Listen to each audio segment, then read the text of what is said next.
नमस्कार, खबरों के बुलेटिन च स्वागत। मैं हाँ कुसुम सोनिया। पहला एक नज़र चोणवीआं खबरों ते। राष्ट्रपति रामनाथ कोविंद ने कहा है कि नवीं सिक्ख्या नीति का उद्देश्य 21वीं सदी विच भारत नूं विश्व की सुपर ज्ञान शक्ति बनाउणा है। प्रधानमंत्री नरेंद्र मोदी विश्व जल दिवस मौके भलके वीडियो कॉन्फ्रेंस राहीं जल शक्ति अभियान कैच द रेन मुहिम लॉन्च करनगे। केंद्रीय सेहत ते परिवार भलाई मंत्री डॉक्टर हर्षवर्धन ने कहा है कि भारत सब तो वध कोविड टीकाकरण वाले देशों में शामिल। विश्व के 76 देशों नूं 6 करोड़ तो वध कोविड टीके सप्लाई किए।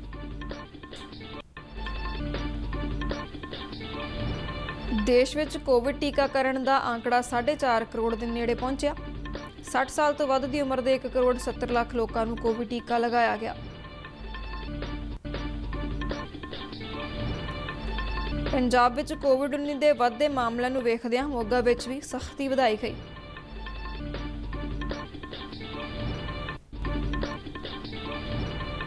सैनिक अधिकारियों ने अमृतसर विच एनसीसी कैडेटां नाल अपनी जिंदगी के तजर्बे साझे कीते। ते हुण खबरां दा विस्तार।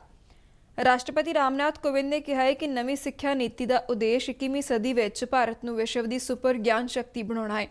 रुड़केला स्थित राष्ट्रीय तकनीकी संस्था के 18वें सालाना कन्वोकेशन में संबोधन करदਿਆਂ राष्ट्रपति ने कहा कि NIT रुड़केला वर्गियां संस्थावां इस राष्ट्रीय उद्देश्य को हासिल करने में मुख भूमिका निभा सकदियां ने। महिलावां के शक्तिकरण बारे बोलदਿਆਂ उन्हां दे ध्यान विच इह गल आई है कि कुड़ियां कई मामलों में मुंडियां नालों अगे ने ते कई खेत्रों में उन्होंने मुंडियां दे मुकाबले ज़्यादा सोन तमगे जिते ने।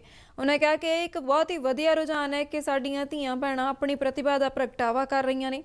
उन्होंने कहा कि साडीआं कुड़ियां नूं तकनीकी सिक्ख्या हासिल करने लई उत्साहित किया जाना चाहिए है और होरनां खेत्रों वांग तकनीकी सिक्ख्या विच भी अपनी शानदार प्रतिभा का प्रदर्शन करनगियां।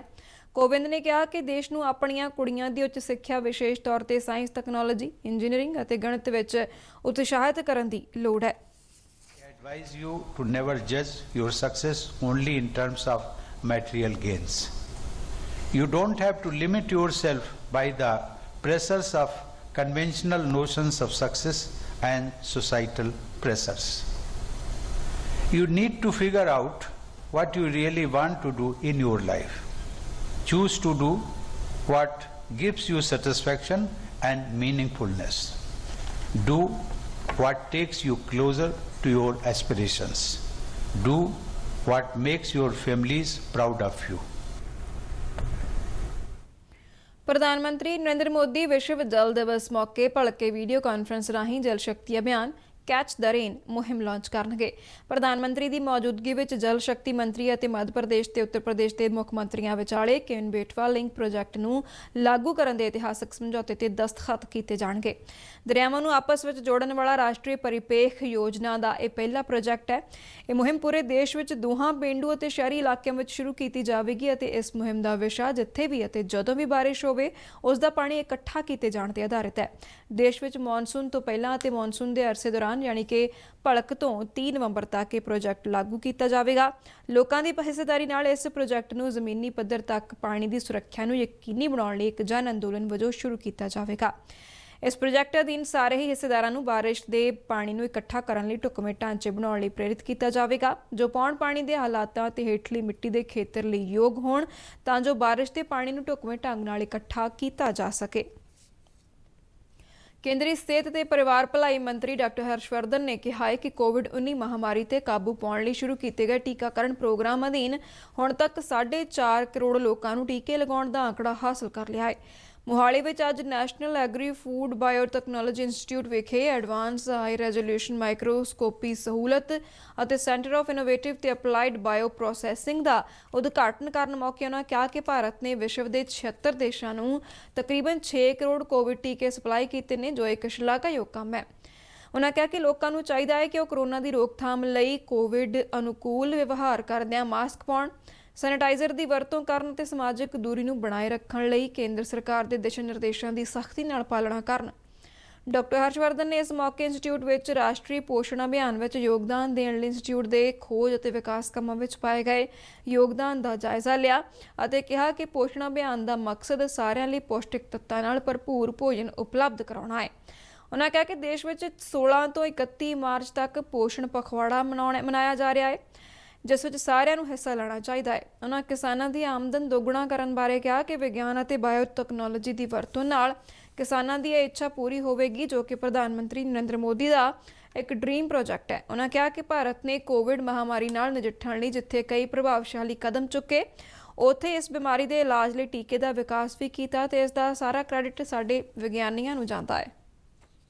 समाज की जो न्यूट्रिशनल डेफिशिएंसीज हैं उनको बेहतर ढंग से हैंडल कर सकते हैं और साथ में जो हमारा न्यूट्रिशन मिशन है, पोषण अभियान है, जो बहुत बड़ा रॉबस्ट भारत सरकार का प्रोग्राम है, उसमें हमारे वैज्ञानिक सहायता कर सकते हैं। हम ये जानते हैं कि स्वास्थ्य को ठीक रखने के लिए ये बहुत आवश्यक है कि लोग ठीक प्रकार का भोजन करें और उनके लिए ठीक प्रकार का वैज्ञानिक दृष्टि से भी भोजन उपलब्ध कराया जाए। भोजन को उपलब्ध कराने का काम हमारे किसान भाइयों का होता है, एग्रीकल्चर सेक्टर का होता है। उनकी मदद के लिए किस प्रकार से वैज्ञानिक लोग काम कर रहे हैं, आज सबने मिलकर और ज़्यादा बेहतरी से और ज़्यादा नए विजन और अप्रोच के साथ इस दिशा में काम करने का यहाँ पर संकल्प लिया है। ਕੋਵਿਡ-19 ਟੀਕਾਕਰਨ ਦੇ ਮਾਮਲੇ ਵਿੱਚ ਦੇਸ਼ ਇੱਕ ਹੋਰ ਮੀਲ ਪੱਥਰ ਕਾਇਮ ਕਰਨ ਦੇ ਨੇੜੇ ਹੈ। ਸਿਹਤ ਅਤੇ ਪਰਿਵਾਰ ਭਲਾਈ ਮੰਤਰਾਲਾ ਨੇ ਕਿਹਾ ਹੈ ਕਿ ਭਾਰਤ ਵਿੱਚ ਟੀਕਾਕਰਨ ਦਾ ਆંકੜਾ 4.5 ਕਰੋੜ ਤੋਂ ਪਾਰ ਹੋ ਗਿਆ ਹੈ। ਮੰਤਰਾਲਾ ਅਨੁਸਾਰ ਬੀਤੇ ਦਿਨ 25,40,000 ਤੋਂ ਵੱਧ ਲੋਕਾਂ ਨੂੰ ਕੋਵਿਡ-19 ਦਾ ਟੀਕਾ ਲਗਾਇਆ ਗਿਆ। ਮੰਤਰਾਲਾ ਨੇ ਕਿਹਾ ਕਿ ਭਾਰਤ ਵਿਸ਼ਵ ਦੇ ਉਹਨਾਂ ਦੇਸ਼ਾਂ ਵਿੱਚੋਂ ਇੱਕ ਹੈ ਜਿਨ੍ਹਾਂ ਨੇ ਬਹੁਤ ਘੱਟ ਸਮੇਂ ਵਿੱਚ ਟੀਕਾਕਰਨ ਦਾ ਇਹ ਆંકੜਾ ਹਾਸਲ ਕੀਤਾ ਹੈ।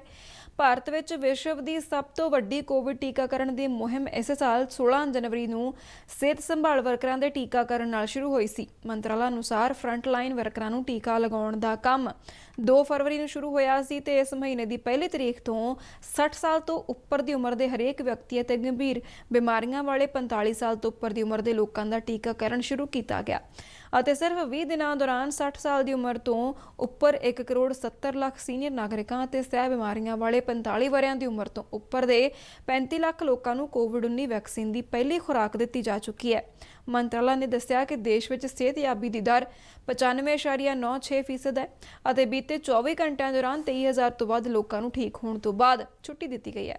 ਹੁਣ ਤੱਕ ਦੇਸ਼ ਵਿੱਚ 1 ਕਰੋੜ 11 ਲੱਖ ਕੋਵਿਡ ਮਰੀਜ਼ ਠੀਕ ਹੋ ਚੁੱਕੇ ਨੇ, ਜਿਨ੍ਹਾਂ ਵਿੱਚ ਬੀਤੇ ਦਿਨ ਠੀਕ ਹੋਏ 43,846 ਮਰੀਜ਼ ਵੀ ਸ਼ਾਮਲ ਨੇ। ਮੰਤਰਾਲਾ ਨੇ ਕਿਹਾ ਕਿ ਦੇਸ਼ ਵਿੱਚ ਇਸ ਵੇਲੇ ਐਕਟਿਵ ਮਾਮਲਿਆਂ ਦੀ ਕੁੱਲ ਗਿਣਤੀ 3 ਲੱਖ ਦੇ ਕਰੀਬ ਹੈ, ਜੋ ਪੁਸ਼ਟੀ ਵਾਲੇ ਕੁੱਲ ਮਰੀਜ਼ਾਂ ਦਾ ਤਕਰੀਬਨ 2.66% ਬਣਦਾ ਹੈ। ਮੰਤਰਾਲਾ ਅਨੁਸਾਰ ਹੁਣ ਤੱਕ ਦੇਸ਼ ਵਿੱਚ 1,59,755 ਲੋਕਾਂ ਦੀ ਕੋਵਿਡ ਮਹਾਮਾਰੀ ਕਾਰਨ ਮੌਤ ਹੋ ਚੁੱਕੀ ਹੈ, ਜਿਨ੍ਹਾਂ ਵਿੱਚ ਬੀਤੇ 24 ਘੰਟਿਆਂ ਦੌਰਾਨ ਹੋਈਆਂ 197 ਮੌਤਾਂ ਵੀ ਸ਼ਾਮਲ ਨੇ। ਕੇਂਦਰੀ ਵਾਤਾਵਰਣ ਤੇ ਸੂਚਨਾ ਤੇ ਪ੍ਰਸਾਰਣ ਮੰਤਰੀ ਪ੍ਰਕਾਸ਼ ਜਾਵੜੇਕਰ ਨੇ ਕਿਹਾ ਹੈ ਕਿ ਨਵੀਂ ਨਗਰ ਵਣ ਸਕੀਮ ਸ਼ਹਿਰੀ ਜੰਗਲਾਂ ਨੂੰ ਪੈਦਾ ਕਰਨ ਵਿੱਚ ਮਦਦ ਕਰੇਗੀ। ਅੰਤਰਰਾਸ਼ਟਰੀ ਜੰਗਲਾਤ ਦਿਵਸ ਮੌਕੇ ਆਪਣੇ ਇੱਕ ਸੁਨੇਹੇ ਵਿੱਚ ਉਨ੍ਹਾਂ ਕਿਹਾ ਕਿ ਆਪਣਾ ਜੰਗਲਾਤ ਇਲਾਕਾ ਹੋਣ ਦੇ ਮਾਮਲੇ ਵਿੱਚ ਸ਼ਹਿਰਾਂ ਤੇ ਪਿੰਡਾਂ ਵਿਚਾਲੇ ਪਾੜੇ ਨੂੰ ਦੂਰ ਕਰੇਗਾ। ਉਨ੍ਹਾਂ ਭਾਰਤ ਦੀ ਸਦੀਆਂ ਪੁਰਾਣੀ ਜੰਗਲਾਂ ਦੇ ਇਲਾਕੇ ਨੂੰ ਵਿਕਸਿਤ ਕਰਨ ਅਤੇ ਦੇਖਭਾਲ ਕਰਨ ਦੀ ਰਵਾਇਤ ਦਾ ਜ਼ਿਕਰ ਕਰਦਿਆਂ ਕਿਹਾ ਕਿ ਉਸ ਜ਼ਮਾਨੇ ਵਿੱਚ ਹਰ ਪਿੰਡ ਵਿੱਚ ਜੰਗਲਾਂ ਦੀ ਪੱਟੀ ਹੁੰਦੀ ਸੀ। ਉਨ੍ਹਾਂ ਕਿਹਾ ਕਿ ਨਗਰ ਵਣ ਸਕੀਮ ਅਧੀਨ ਪਹਿਲੇ ਪੜਾਅ ਵਿੱਚ 200 ਸ਼ਹਿਰਾਂ ਵਿੱਚ ਜੰਗਲ ਵਿਕਸਿਤ ਕੀਤੇ ਜਾਣਗੇ। हमारे नेचुरल रिसोर्सेज को हमें ही संभालना है और इसलिए पानी बचाओ, पानी बढ़ाओ और पानी का रक्षण करते हुए रिसाइकिल करते हुए रीयूज भी करो, क्योंकि पानी अपने देश में कम है, आबादी ज़्यादा है। इसके लिए पेड़ लगाओ, पेड़ बढ़ेंगे ये देखो 15-20 साल में पेड़ अपना काम करता है। ਸੰਯੁਕਤ ਰਾਸ਼ਟਰ ਦੀ ਆਮ ਸਭਾ ਨੇ 2012 ਵਿੱਚ ਅੰਤਰਰਾਸ਼ਟਰੀ ਜੰਗਲਾਤ ਦਿਵਸ ਮਨਾਏ ਜਾਣ ਦਾ ਐਲਾਨ ਕੀਤਾ ਸੀ। ਇਸ ਦਿਨ ਨੂੰ ਹਰ ਕਿਸਮ ਦੇ ਜੰਗਲਾਂ ਦੀ ਮਹੱਤਤਾ ਬਾਰੇ ਲੋਕਾਂ ਨੂੰ ਜਾਗਰੂਕ ਕਰਨ ਲਈ ਮਨਾਇਆ ਜਾਂਦਾ ਹੈ। ਕੇਂਦਰ ਸਰਕਾਰ ਨੇ ਦੇਸ਼ ਵਿੱਚ 70,000 ਆਯੁਸ਼ਮਾਨ ਭਾਰਤ ਸਿਹਤ ਅਤੇ ਤੰਦਰੁਸਤੀ ਕੇਂਦਰ ਸਥਾਪਿਤ ਕਰਨ ਦਾ ਟੀਚਾ ਸਮੇਂ ਤੋਂ ਪਹਿਲਾਂ ਹਾਸਲ ਕਰਕੇ ਸਿਹਤ ਖੇਤਰ ਵਿੱਚ ਨਵਾਂ ਮੀਲ ਪੱਥਰ ਕਾਇਮ ਕੀਤਾ ਹੈ। ਕੇਂਦਰ ਨੇ 31 ਮਾਰਚ ਤੱਕ ਦੇਸ਼ ਭਰ ਵਿੱਚ 70,000 ਆਯੁਸ਼ਮਾਨ ਭਾਰਤ ਸਿਹਤ ਅਤੇ ਤੰਦਰੁਸਤੀ ਕੇਂਦਰ ਸਥਾਪਿਤ ਕਰਨ ਦਾ ਟੀਚਾ ਮਿੱਥਿਆ ਸੀ, ਜੋ ਸਮੇਂ ਤੋਂ ਪਹਿਲਾਂ ਹੀ ਪ੍ਰਾਪਤ ਕਰ ਲਿਆ ਗਿਆ ਹੈ। ਇੱਕ ਸਰਕਾਰੀ ਬੁਲਾਰੇ ਨੇ ਨਵੀਂ ਦਿੱਲੀ ਵਿੱਚ ਦੱਸਿਆ ਕਿ 41.35 ਕਰੋੜ ਲੋਕਾਂ ਦੀ ਇਹਨਾਂ ਕੇਂਦਰਾਂ ਤੱਕ ਪਹੁੰਚ ਹੋ ਚੁੱਕੀ ਹੈ, ਜਿਨ੍ਹਾਂ ਵਿੱਚੋਂ 54% ਮਹਿਲਾਵਾਂ ਨੇ। ਬੁਲਾਰੇ ਨੇ ਦੱਸਿਆ ਕਿ ਇਹਨਾਂ ਕੇਂਦਰਾਂ ਤੋਂ 9.45 ਲੱਖ ਲੋਕਾਂ ਨੂੰ ਟੈਲੀਫੋਨ ਰਾਹੀਂ ਮੈਡੀਕਲ ਸਲਾਹਾਂ ਦਿੱਤੀਆਂ ਗਈਆਂ ਨੇ। ਸਰਕਾਰ ਨੇ ਅਪ੍ਰੈਲ 2018 ਵਿੱਚ ਇਹ ਕੇਂਦਰ ਸਥਾਪਿਤ ਕਰਨ ਦੀ ਯੋਜਨਾ ਸ਼ੁਰੂ ਕੀਤੀ ਸੀ। ਇਸ ਯੋਜਨਾ ਅਧੀਨ ਦੇਸ਼ ਵਿੱਚ 2022 ਤੱਕ ਸ਼ਹਿਰੀ ਅਤੇ ਪੇਂਡੂ ਇਲਾਕਿਆਂ ਵਿੱਚ ਕੁੱਲ 1.5 ਲੱਖ ਉਪ ਸਿਹਤ ਕੇਂਦਰਾਂ ਅਤੇ ਮੁੱਢਲੇ ਸਿਹਤ ਕੇਂਦਰਾਂ ਨੂੰ ਆਯੁਸ਼ਮਾਨ ਭਾਰਤ ਸਿਹਤ ਅਤੇ ਤੰਦਰੁਸਤੀ ਕੇਂਦਰਾਂ ਵਿੱਚ ਬਦਲਣ ਦਾ ਟੀਚਾ ਰੱਖਿਆ ਗਿਆ ਹੈ। ਪੰਜਾਬ ਵਿੱਚ ਕੋਵਿਡ ਮਹਾਮਾਰੀ ਦੇ ਲਗਾਤਾਰ ਵਧ ਰਹੇ ਮਾਮਲਿਆਂ ਦੇ ਮੱਦੇਨਜ਼ਰ ਸਰਕਾਰ ਨੇ ਸੂਬੇ ਵਿੱਚ ਮੁੜ ਤੋਂ ਕਈ ਪਾਬੰਦੀਆਂ ਲਾਗੂ ਕੀਤੀਆਂ ਨੇ, ਜਿਨ੍ਹਾਂ ਵਿੱਚ ਰਾਤ ਦਾ ਕਰਫਿਊ, ਸਮਾਜਿਕ ਦੂਰੀ ਬਣਾਏ ਰੱਖਣ ਅਤੇ ਮਾਸਕ ਪਾਉਣ ਦੀਆਂ ਪਾਬੰਦੀਆਂ ਸ਼ਾਮਲ ਨੇ। ਸਰਕਾਰ ਨੇ ਸਾਰੇ ਹੀ ਜ਼ਿਲ੍ਹਿਆਂ ਵਿੱਚ ਇਹਨਾਂ ਪਾਬੰਦੀਆਂ ਨੂੰ ਸਖਤੀ ਨਾਲ ਲਾਗੂ ਕਰਨ ਦੇ ਹੁਕਮ ਦਿੱਤੇ ਨੇ। ਮੋਗਾ ਜ਼ਿਲ੍ਹੇ ਵਿੱਚ ਵੀ ਇਹਨਾਂ ਪਾਬੰਦੀਆਂ ਨੂੰ ਸਖਤੀ ਨਾਲ ਲਾਗੂ ਕੀਤਾ ਜਾ ਰਿਹਾ ਹੈ। ਪ੍ਰਸਾਰ ਭਾਰਤੀ ਦੀ ਪ੍ਰਤੀਨਿਧ ਅਨੁਸਾਰ ਲੋਕਾਂ ਵੱਲੋਂ ਆਪਣੀ ਪੱਧਰ ਤੇ ਹੀ ਇਹਨਾਂ ਪਾਬੰਦੀਆਂ ਦੀ ਪਾਲਣਾ ਕੀਤੀ ਜਾ ਰਹੀ ਹੈ। ਸਰਕਾਰ ਨੇ ਰਾਤ 9 ਵਜੇ ਤੋਂ ਸਵੇਰੇ 5 ਵਜੇ ਤੱਕ ਰਾਤ ਦਾ ਕਰਫਿਊ ਲਾਗੂ ਕੀਤਾ ਹੋਇਆ ਹੈ, ਜਿਸ ਦੇ ਚੱਲਦਿਆਂ ਲੋਕਾਂ ਵੱਲੋਂ ਕਰਫਿਊ ਲੱਗਣ ਤੋਂ ਪਹਿਲਾਂ ਆਪਣੇ ਘਰਾਂ ਵਿੱਚ ਪਹੁੰਚਣ ਦਾ ਹੀਲਾ ਕੀਤਾ ਜਾ ਰਿਹਾ ਹੈ। ਜ਼ਿਲ੍ਹਾ ਪ੍ਰਸ਼ਾਸਨ ਨੇ ਲੋਕਾਂ ਨੂੰ ਘੱਟੋ-ਘੱਟ ਅਗਲੇ 2 ਹਫ਼ਤਿਆਂ ਤੱਕ ਸਮਾਜਿਕ ਗਤੀਵਿਧੀਆਂ ਆਪਣੇ ਘਰਾਂ ਤੱਕ ਹੀ ਸੀਮਿਤ ਰੱਖਣ ਦੀ ਅਪੀਲ ਕੀਤੀ ਹੈ। ਇਸ ਤੋਂ ਇਲਾਵਾ ਬੰਦ ਅਤੇ ਖੁੱਲ੍ਹੀਆਂ ਥਾਵਾਂ ਤੇ ਵੀ ਲੋਕਾਂ ਦੇ ਇਕੱਠਾਂ ਨੂੰ ਸੀਮਿਤ ਕੀਤਾ ਗਿਆ ਹੈ ਤੇ ਅੰਤਿਮ ਸੰਸਕਾਰ ਤੇ ਵਿਆਹ ਸਮਾਗਮਾਂ ਵਿੱਚ ਸਿਰਫ 20 ਲੋਕਾਂ ਨੂੰ ਹੀ ਸ਼ਾਮਲ ਹੋਣ ਦੀ ਆਗਿਆ ਦਿੱਤੀ ਗਈ ਹੈ। ਮੋਗਾ ਦੀ civil surgeon doctor Amarpreet Kaur Bajwa ਨੇ ਦੱਸਿਆ ਕਿ ਲੋਕਾਂ ਨੂੰ ਮਾਸਕ ਪਾਉਣ ਅਤੇ ਸਮਾਜਿਕ ਦੂਰੀ ਬਣਾਏ ਰੱਖਣ ਦੀ ਅਪੀਲ ਕੀਤੀ ਗਈ ਹੈ ਤੇ ਐਮਰਜੈਂਸੀ ਦੀ ਹਾਲਤ ਵਿੱਚ 200 ਬੈੱਡ ਤਿਆਰ ਰੱਖੇ ਗਏ ਨੇ। ਉਨ੍ਹਾਂ ਕਿਹਾ ਕਿ ਕੋਰੋਨਾ ਵਾਇਰਸ ਖਿਲਾਫ ਲੜਾਈ ਲੋਕਾਂ ਦੇ ਸਹਿਯੋਗ ਨਾਲ ਹੀ ਜਿੱਤੀ ਜਾ ਸਕਦੀ ਹੈ। ਉਨ੍ਹਾਂ ਲੋਕਾਂ ਦੀ ਸਹੂਲਤ ਲਈ ਹੈਲਪਲਾਈਨ ਨੰਬਰ 83 606 30 465 ਅਤੇ 83 607 22 884 ਵੀ ਜਾਰੀ ਕੀਤੇ। ਪੂਰੇ ਪੰਜਾਬ ਦੇ ਵਿੱਚ ਕਰੋਨਾ ਦੇ ਕੇਸ ਵੱਧ ਰਹੇ ਹੈ। ਮੋਗਾ ਦੇ ਵਿੱਚ ਵੀ ਪਹਿਲਾਂ ਨਾਲੋਂ ਹੁਣ ਕੇਸ ਜਿਹੜੇ ਆ ਉਹ ਜ਼ਿਆਦਾ ਹੋ ਰਹੇ ਹੈ। ਉਹਦੇ ਲਈ ਮੈਂ ਲੋਕਾਂ ਨੂੰ ਅਪੀਲ ਕਰਦੀ ਹਾਂ ਕਿ ਉਹ ਮਾਸਕ ਪਾ ਕੇ ਰੱਖਣ, ਭੀੜ ਭਾੜ ਵਾਲੀ ਜਗ੍ਹਾ ਤੇ ਨਾ ਜਾਣ, ਸਮਾਜਿਕ ਦੂਰੀ ਬਣਾ ਕੇ ਰੱਖਣ, ਸੈਨੀਟਾਈਜ਼ਰ ਦਾ ਇਸਤੇਮਾਲ ਕਰਨ ਤੇ ਉਹਦੇ ਨਾਲ ਨਾਲ ਸਾਡੀ ਸਿਹਤ ਵਿਭਾਗ ਦੀ ਵੀ ਪੂਰੀ ਤਿਆਰੀ ਹੈ। ਜੇ ਕੋਈ ਸੀਰੀਅਸ ਕੇਸ ਆਉਂਦੇ ਆ ਤਾਂ ਸਾਡੇ ਲੈਵਲ 2 ਦੇ ਤਕਰੀਬਨ 200 ਬੈੱਡ ਸਰਕਾਰੀ ਅਤੇ ਪ੍ਰਾਈਵੇਟ ਹਸਪਤਾਲਾਂ ਵਿੱਚ ਤਿਆਰ ਕੀਤੇ ਹੋਏ ਹਨ ਤੇ ਅਸੀਂ ਸੈਂਪਲਿੰਗ ਜਿਹੜੀ ਹੈ ਉਹ ਵਧਾ ਦਿੱਤੀ ਹੈ। ਲੋਕਾਂ ਨੂੰ ਅਵੇਅਰ ਕੀਤਾ ਜਾ ਰਿਹਾ ਹੈ ਕਿ ਉਹ ਆਪਣਾ ਜਿਹੜੀਆਂ ਪੰਜਾਬ ਸਰਕਾਰ ਦੀਆਂ ਗਾਈਡਲਾਈਨਸ ਹੈ ਉਹਨਾਂ ਦੇ ਮੁਤਾਬਿਕ ਚੱਲਣ। ਇਹਦੇ ਨਾਲ ਨਾਲ ਅਸੀਂ ਐਨਸੀਸੀ ਯਾਨੀ ਨੈਸ਼ਨਲ ਕੈਡਿਟ ਕੋਰ ਦੇ ਬੱਚਿਆਂ ਨੂੰ ਫੌਜੀ ਜੀਵਨ ਦੇ ਤਜਰਬੇ ਦੇਣ ਦੇ ਉਦੇਸ਼ ਨਾਲ 24 ਪੰਜਾਬ ਬਟਾਲੀਅਨ ਐਨਸੀਸੀ ਵਿੰਗ ਦੇ ਲੜਕਿਆਂ ਨੂੰ ਸੈਨਿਕ ਯੂਨਿਟ ਨਾਲ ਸਮਾਂ ਬਿਤਾਉਣ ਦਾ ਮੌਕਾ ਹਾਸਲ ਹੋਇਆ। ਬਟਾਲੀਅਨ ਦੇ ਕਮਾਂਡਿੰਗ ਅਧਿਕਾਰੀ ਕਰਨਲ AS ਚੌਹਾਨ ਨੇ ਦੱਸਿਆ ਕਿ ਬੱਚਿਆਂ ਨੇ ਇਸ ਮੌਕੇ ਹਿੰਦ ਇਨਫੈਂਟਰੀ ਦੇ ਅਧਿਕਾਰੀਆਂ ਨਾਲ ਉਹਨਾਂ ਦੇ ਫੌਜੀ ਤਜਰਬਿਆਂ ਨੂੰ ਸਾਂਝਾ ਕੀਤਾ। ਇਸ ਮੌਕੇ ਬੱਚਿਆਂ ਨੂੰ ਤੋਪਾਂ, ਟੈਂਕਾਂ ਤੇ ਹੋਰ ਹਥਿਆਰਾਂ ਨਾਲ ਨੇੜਿਓਂ ਜਾਣੂ ਕਰਵਾਇਆ ਗਿਆ ਅਤੇ ਇਹਨਾਂ ਹਥਿਆਰਾਂ ਬਾਰੇ ਸਮਝਾਇਆ ਵੀ ਗਿਆ ਅਤੇ ਦੱਸਿਆ ਗਿਆ ਕਿ ਕਿਸ ਤਰ੍ਹਾਂ ਉਹ ਫੌਜੀ ਜੀਵਨ ਦਾ ਤਜਰਬਾ ਹਾਸਲ ਕਰ ਸਕਦੇ ਨੇ। ਉਹਨਾਂ ਕਿਹਾ ਕਿ ਬੱਚਿਆਂ ਲਈ ਇਹ ਇੱਕ ਬਹੁਤ ਵੱਡਾ ਤਜਰਬਾ ਸੀ। ਕਰਨਲ ਚੌਹਾਨ ਨੇ ਕਿਹਾ ਕਿ ਕੈਡਿਟਾਂ ਵਿੱਚ ਪੈਦਾ ਹੋਇਆ ਸੈਨਿਕ ਤਜਰਬਿਆਂ ਦਾ ਉਤਸ਼ਾਹ ਉਹਨਾਂ ਨੂੰ ਭਾਰਤੀ ਫੌਜ ਵਿੱਚ ਆਪਣਾ ਭਵਿੱਖ ਬਣਾਉਣ ਵਿੱਚ ਮਦਦ ਕਰੇਗਾ। ਉਹਨਾਂ ਕਿਹਾ ਕਿ ਉਹ ਇਸ ਗੱਲ ਦੀ ਕੋਸ਼ਿਸ਼ ਕਰਦੇ ਰਹਿਣਗੇ ਕਿ ਕੈਡਿਟਾਂ ਨੂੰ ਭਵਿੱਖ ਵਿੱਚ ਵੀ ਅਜਿਹੇ ਤਜਰਬੇ ਸਾਂਝੇ ਕਰਨ ਦੇ ਮੌਕੇ ਉਪਲਬਧ ਹੁੰਦੇ ਰਹਿਣ। ਚੱਲ ਰਹੇ ਖਰੀਫ ਮਾਰਕੀਟਿੰਗ ਸੀਜ਼ਨ ਦੌਰਾਨ ਕੇਂਦਰ ਨੇ ਪਿਛਲੇ ਸਾਲ ਦੇ ਮੁਕਾਬਲੇ ਇਸ ਸਾਲ 13.51% ਵੱਧ ਝੋਨੇ ਦੀ ਖਰੀਦ ਕੀਤੀ ਹੈ। ਇੱਕ ਸਰਕਾਰੀ ਬੁਲਾਰੇ ਨੇ ਨਵੀਂ ਦਿੱਲੀ ਵਿੱਚ ਦੱਸਿਆ ਕਿ ਸਰਕਾਰ ਨੇ ਪਿਛਲੇ ਸਾਲ ਖਰੀਦੇ ਗਏ 602 ਲੱਖ ਟਨ ਝੋਨੇ ਦੇ ਮੁਕਾਬਲੇ ਇਸ ਸਾਲ ਬੀਤੇ ਦਿਨ ਤੱਕ 684 ਲੱਖ ਟਨ ਝੋਨਾ ਖਰੀਦਿਆ ਹੈ। ਬੁਲਾਰੇ ਨੇ ਕਿਹਾ ਕਿ ਖਰੀਦੇ ਗਏ ਕੁੱਲ 684 ਲੱਖ ਟਨ ਝੋਨੇ ਵਿੱਚੋਂ 203 ਲੱਖ ਟਨ ਦੇ ਕਰੀਬ ਝੋਨਾ ਪੰਜਾਬ ਤੋਂ ਹੀ ਖਰੀਦਿਆ ਗਿਆ ਹੈ। ਸਰਕਾਰ ਨੇ ਮੌਜੂਦਾ MSP ਯੋਜਨਾ ਅਧੀਨ ਕਿਸਾਨਾਂ ਤੋਂ 2020-21 ਦੀਆਂ ਖਰੀਫ ਫਸਲਾਂ ਦੀ ਖਰੀਦ ਜਾਰੀ ਰੱਖੀ ਹੈ, ਜਿਵੇਂ ਕਿ ਪਿਛਲੇ ਸੀਜ਼ਨਾਂ ਦੌਰਾਨ ਕੀਤੀ ਜਾਂਦੀ ਸੀ। ਬੁਲਾਰੇ ਨੇ ਦੱਸਿਆ ਕਿ MSP ਦੇ ਮੁੱਲ ਤੇ ਖਰੀਦੀ ਗਈ ਫਸਲ ਨਾਲ 100 ਲੱਖ ਤੋਂ ਵੱਧ ਕਿਸਾਨਾਂ ਨੂੰ ਪਹਿਲਾਂ ਹੀ ਲਾਭ ਹੋ ਚੁੱਕਿਆ ਹੈ ਤੇ ਇਸ ਖਰੀਦ ਲਈ 1.29 ਲੱਖ ਕਰੋੜ ਰੁਪਏ ਦੀ ਅਦਾਇਗੀ ਕੀਤੀ ਗਈ ਹੈ। ਬੁਲਾਰੇ ਨੇ ਕਿਹਾ ਕਿ 2020-21 ਦੀ ਖਰੀਫ ਲਈ ਝੋਨੇ ਦੀ ਖਰੀਦ ਦਾ ਕੰਮ ਪੰਜਾਬ, ਹਰਿਆਣਾ, ਉੱਤਰ ਪ੍ਰਦੇਸ਼, ਤੇਲੰਗਾਨਾ, ਉੱਤਰਾਖੰਡ, ਤਮਿਲਨਾਡੂ, ਚੰਡੀਗੜ੍ਹ, ਜੰਮੂ ਤੇ ਕਸ਼ਮੀਰ, ਕੇਰਲ, ਗੁਜਰਾਤ, ਆਂਧਰ ਪ੍ਰਦੇਸ਼, ਛੱਤੀਸਗੜ੍ਹ, ਉੜੀਸਾ, ਮੱਧ ਪ੍ਰਦੇਸ਼, ਮਹਾਰਾਸ਼ਟਰ, ਬਿਹਾਰ, ਝਾਰਖੰਡ, ਅਸਾਮ, ਕਰਨਾਟਕ, ਪੱਛਮੀ ਬੰਗਾਲ ਤੇ ਤ੍ਰਿਪੁਰਾ ਵਿੱਚ ਨਿਰਵਿਘਨ ਢੰਗ ਨਾਲ ਜਾਰੀ ਹੈ। ਡੀਡੀ ਪੰਜਾਬੀ ਦੇ ਖਬਰਾਂ ਦੇ ਬੁਲੇਟਿਨ ਸਾਰੇ ਦਰਸ਼ਕ YouTube channel RNU DDK Jalandhar ਤੇ ਵੀ ਦੇਖ ਸਕਦੇ ਨੇ ਤੇ ਇਹ ਬੁਲੇਟਿਨ RNU ਜਲੰਧਰ ਦੇ Twitter ਹੈਂਡਲ ਅਤੇ Facebook ਪੇਜ ਤੇ ਵੀ ਉਪਲਬਧ ਨੇ। ਇਸ ਨਾਲ ਹੀ ਖਬਰਾਂ ਦਾ ਬੁਲੇਟਿਨ ਖਤਮ ਹੁੰਦਾ ਹੈ। ਆਗਿਆ ਦਿਓ। ਧੰਨਵਾਦ।